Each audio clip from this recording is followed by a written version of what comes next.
Hey guys, it's Drax, and this time here with some PlanetSide 2 news. Now there's no definite information in this video, just guesses at what the next update might include.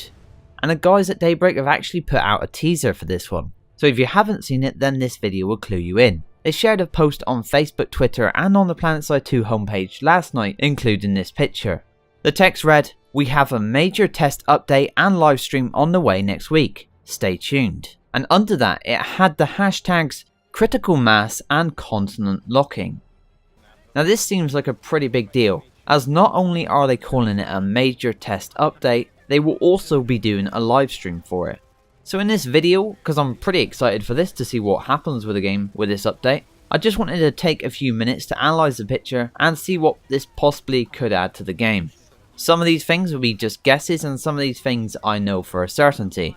The first thing you'll probably notice is what looks like orbital strikes everywhere. My guess this either happens when one team wins, this could be an alert to clear the continent, or during to keep you on your toes, maybe favouring one side. Then we have the Prowler, but check out its gunner weapon. That there is the Siege Breaker, and that was the Sunderer weapons which I looked at way back in January. It was probably my first test server update which I covered on the channel, and those weapons were deemed a bit too powerful for the Sunderer to have. So Rare actually said a few months back that they would make their way to the harassers and the main battle tanks, so it looks like we're going to get those in this update.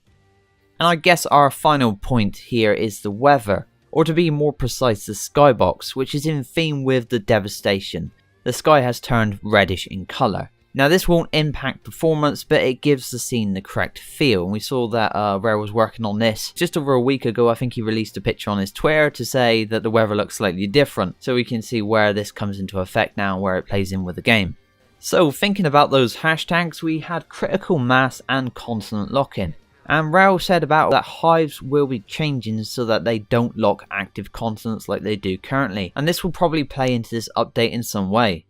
At first I thought King of the Kill mode after a continent lock, which would be great in my opinion, but most likely the hives will initiate a final alert that will then lock the continent.